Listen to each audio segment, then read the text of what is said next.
Johnny Carson always seemed cool and in control behind the desk of The Tonight Show, charming millions night after night. At his peak, more Americans tuned in to watch Carson than even Monday Night Football. He was a master of timing, wit, and charisma. But despite his calm presence and quick humor, there were a few guests who pushed Carson too far, so far in fact that they were never invited back. Some overstepped with arrogance, others threatened him, and a few simply disrupted the show so badly that Carson decided they were no longer welcome, ever again. Wayne Newton learned this the hard way.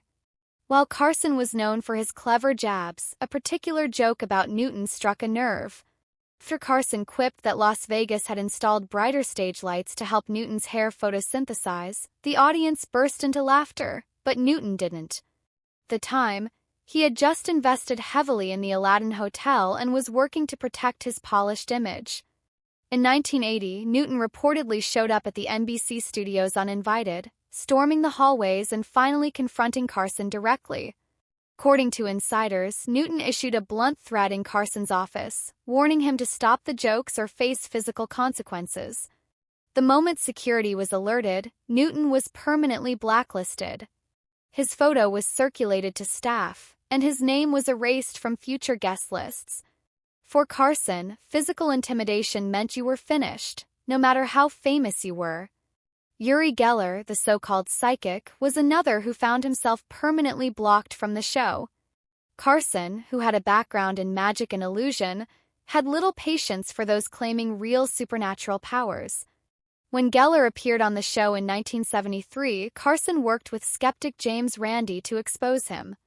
Rather than using his own props, Geller was handed sealed items provided by the show, things he couldn't have tampered with.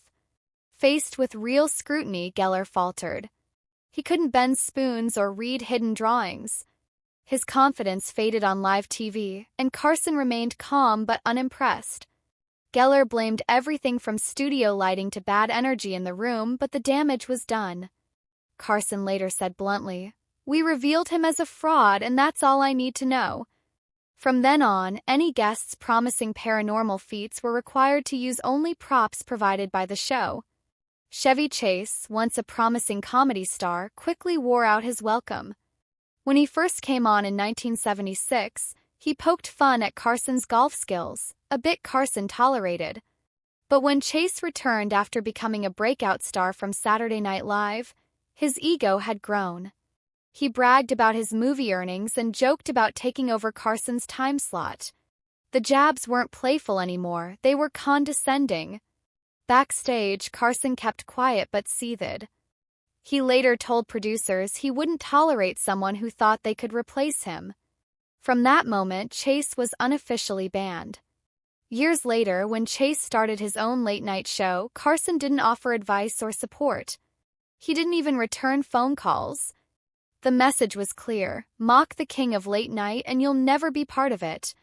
Bob Hope, one of TV's most beloved figures, may seem like a surprising name on this list.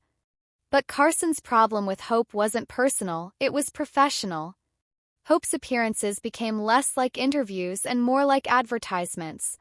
He arrived with pre-written scripts, specific jokes, and even directions for camera angles. Carson, a master of improvisation, found it suffocating.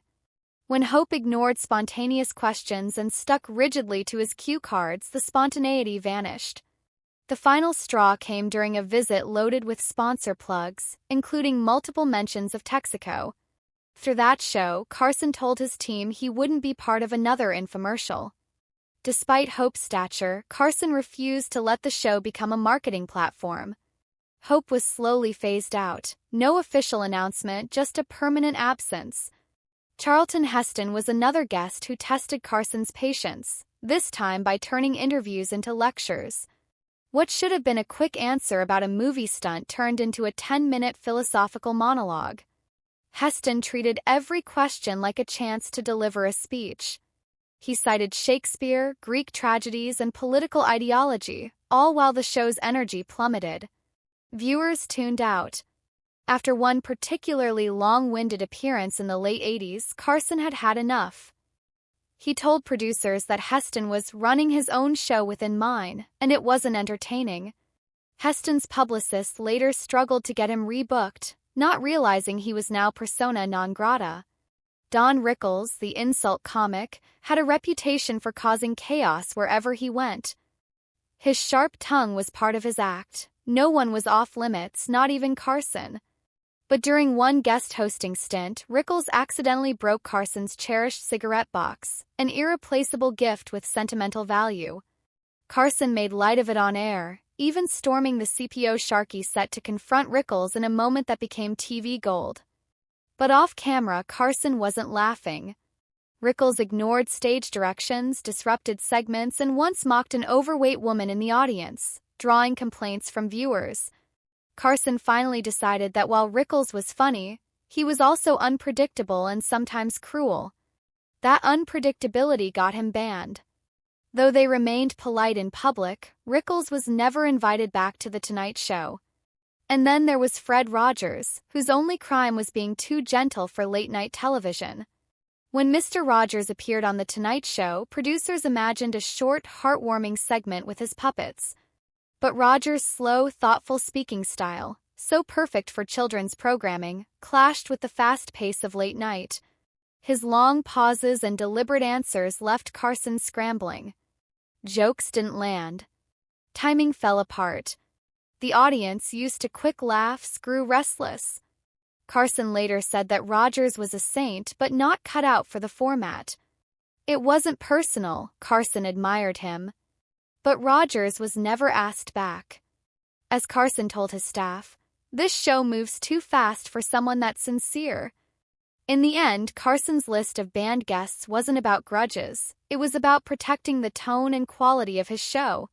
Whether it was Geller's deception, Newton's threats, Chase's ego, Hope's scripted promos, Heston's speeches, Rickles' chaos, or Rogers' pacing, each person crossed a line. Carson, ever the professional, made decisions not based on fame but on whether the show could survive the interruption. These bans became a quiet but firm reminder to Hollywood's elite: respect the format or don't come back.